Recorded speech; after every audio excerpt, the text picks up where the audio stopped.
শুভ সকাল বন্ধুরা, তোমরা সবাই কেমন আছো? রাখির বাসার নতুন একটা ব্লগে তোমাদের স্বাগত জানাই। আর আমার ভিডিও যদি তোমাদের ভালো লাগে তো অবশ্যই লাইক, কমেন্ট অ্যান্ড সাবস্ক্রাইব করে দিও।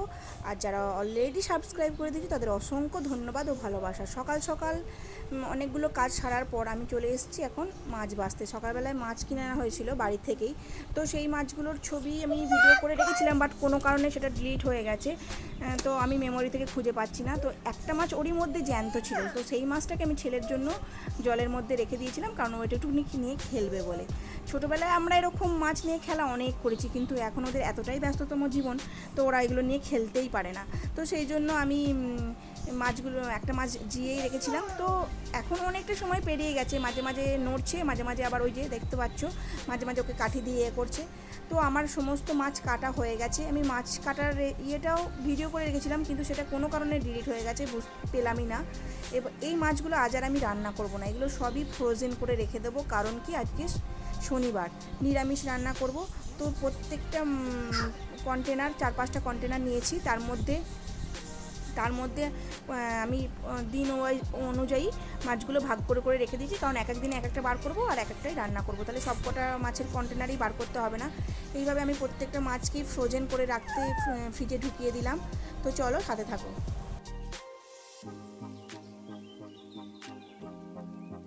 এবার আমি রান্নাঘরে সোজা চলে এসেছি। আজ বানাবো সয়াবিনের তরকারি।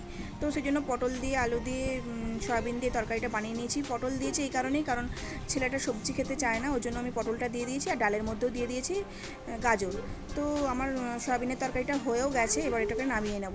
সয়াবিনের তরকারিটা শুকনো শুকনোই করেই বানিয়েছি, কেন কি ডাল করব, ওর জন্য সয়াবিনের তরকারিটা একটু শুকনো বানিয়ে নিয়েছি। আর কড়ার মধ্যে যেটুকুনি লেগেছিলো সেটা জল দিয়ে ধুয়ে সয়াবিনের তরকারির মধ্যে ঢেলে দেবো।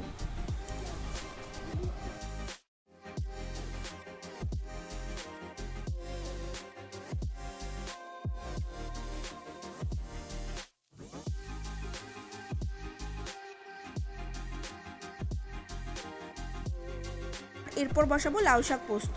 তো ওর জন্য কড়াতে কালো জিরে আর একটু কাঁচা লঙ্কা ফোড়ন দিয়ে দিয়েছিলাম। তারপর সেদ্ধ করে রাখা লাউ শাকটা দিয়ে একটু ভালো করে কষিয়ে নিয়ে আলুগুলো দিয়ে তারপর পোস্ত দিয়ে নামিয়ে দেবো। যেহেতু শাকটা সেদ্ধ করা আছে, তো বেশি আমার সময় লাগবে না।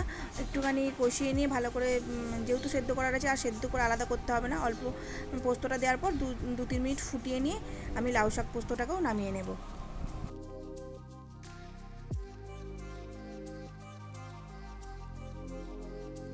নিরামিষ একটা দিন আমি ইচ্ছা করেই করি, তবে বেশ চাপও লাগে। মাছ ডিম হলে যেমন অতটা চিন্তা থাকে না, নিরামিষের দিনকে কী রান্না করবো আমি একটু ভেবেই পাই না। তো যেহেতু ওরা সয়াবিনটা খুব পছন্দ করে, তাই আমি একটু সয়াবিনটা রাখারই চেষ্টা করি। তার পনিরটা করলে সেটা রাত্রিরের দিকেই পনিরটা করি রুটি দিয়ে খাওয়ার জন্য। ছুটির দিন ছিল, তো দিনটাও শুরু হয়েছিল বেশ ধীরেই, কারণ কোনো রকম তাড়াহুড়ো ছিল না। ছেলেমেয়েরাও স্কুলে যায়নি, ওরাও বেলা করে ঘুম থেকে উঠেছে। আর আমিও রান্নাঘরে বেশ একটু দেরি করেই এসেছি, কারণ ওরা ঘুম থেকে ওঠার পর পরিয়েছি খাবার, মানে আগে ওদের ব্রেকফাস্ট দিয়েছি, তারপর পরিয়েছি, বিছানাপত্র পরিষ্কার করে টোরে তবে রান্নাঘরে এসেছি। এখন একটু বেশ বেলা হয়ে গেছে, খাবার যেহেতু তাড়া নেই, তো আমি একটু দেরি করেই রান্নাঘরে ঢুকিয়েছি, ওদেরকে পরিয়ে নিয়েছি, কারণ ওটা আগের কাজ ছিল, তো ওটাই আগে আমি সেরে নিয়েছি।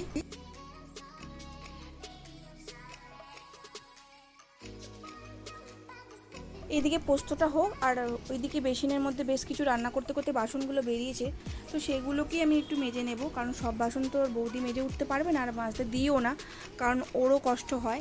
তো সেই হিসেবে আমি এদিকে পোস্ত বসিয়ে ওদিকে বেসিনে বাসনগুলো মাজছি আর সাইডেই রেখে দিচ্ছি।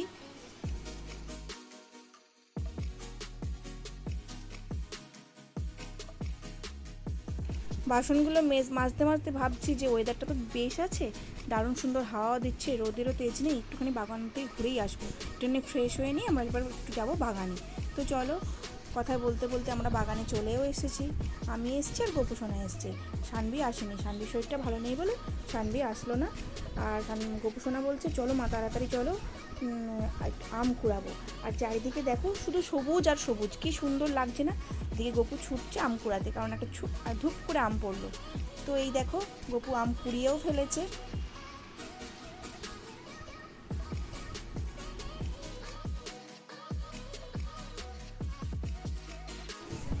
এবার আমরা আম কুড়িয়ে নিয়ে সোজা চলে গেছিলাম আমাদের শশা আর লাউয়ের খেতে।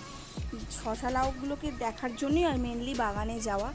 এসে দেখি শশা গাছগুলোতে বেশ শশা ধরেছে, আগের থেকে শশাগুলো অনেকটাই বড় হয়ে গেছে। আর শশা গাছগুলোর তলায় এই যে খড়গুলো বিছিয়েছে, কারণ শশাগুলো নাকি ওর ওপরে হলে ভালো থাকবে।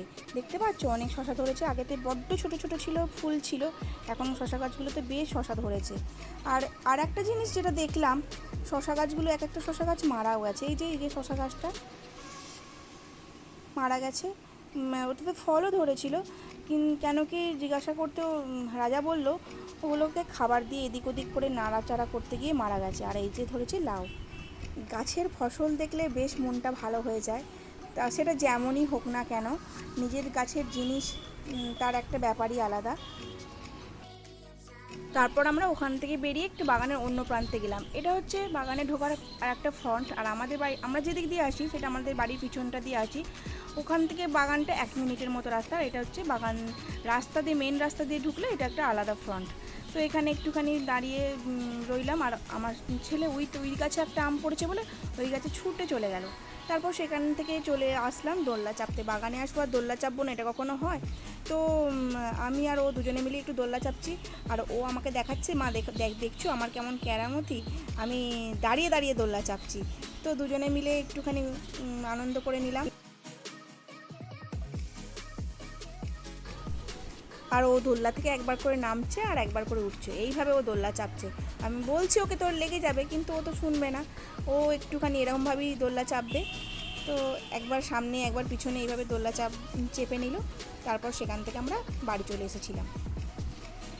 কেন কি বেশ অনেকটা সময় পেরিয়ে গেছে, দুপুরের ভাত খাওয়ারও সময় হয়ে গেছে। সানভি যেহেতু বাড়িতে ছিল, তো এই দেখো আমরা 3-4টে মতো আম কুড়িয়েছিলাম, সেগুলো নিয়ে এবার বাড়ি চলে এসেছি। তো বাড়ি চলে এসে এবার ভাত খেয়ে নেব, কারণ ভাত খাওয়ার সময় পেরিয়ে যাচ্ছে। এই যে আসার পরেই ভাত বেড়ে দিয়েছি, আমাদের 3জনের ভাত একসাথেই বেড়ে নিয়েছি। আর ফার্স্টে এসে আমি আগে গপুকে খাইয়ে নিয়েছিলাম। তো চলো আমরা খেয়ে নিই, তোমরা দেখতে থাকো আর আমার সাথে থাকো। আর এদিকে দেখো গপু খাচ্ছে আম।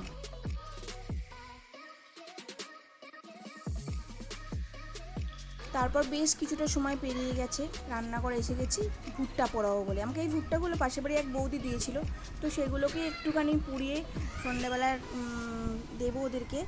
যদিও এগুলো গপু খাবে না, তো আমরা তো খাবো, ওই জন্য ভুট্টাগুলোকে পুড়িয়ে লেবু আর লবণ মাখিয়ে এবার আমরা ভুট্টাটাকে খাবো। তো চলো দেখতে থাকো। আর আমার গোপালকে দিয়ে দিয়েছিলাম দুধ বিস্কুট।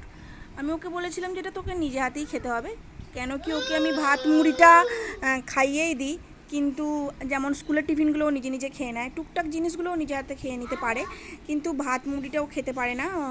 মুড়িটা ডেলা করে দিলে হয়তো ও খেয়ে নেয়, কিন্তু ভাতগুলো খেতে গেলে প্রচুর পরিমাণে ছড়ায়, গায়ে মাখে, ওই জন্য ভাতটা আমি খাইয়ে দেওয়ার চেষ্টা করি। কয়েকদিন বাদ থেকে ওকে এটা নিজেই খেতে দেবো, কারণ নিজে হাতে খাওয়ার গুণই আলাদা। তো ও খাবে কি, ও নিয়ে খেলবে, একবার শুচ্ছে, একবার উঠছে, একবার বসছে, নানান রকমের কোয়েশ্চেন জিজ্ঞেস করছে দুধটা ঠান্ডা আছে কি না। তো এবার ও খেয়ে নিক, চলো আমার সাথে থাকো। তারপর ওকে পড়িয়েও নিয়েছি। শুভরাত্রি বন্ধুরা, আজকের মতো ব্লগটা এখানেই শেষ করলাম। দেখা হচ্ছে নতুন একটা ব্লগে। আর আমার ব্লগটা যদি তোমাদের একটুও ভালো লেগে থাকে তো অবশ্যই লাইক, কমেন্ট অ্যান্ড সাবস্ক্রাইব করে দিও। তো টাটা, চলো দেখা হচ্ছে আগামীকাল।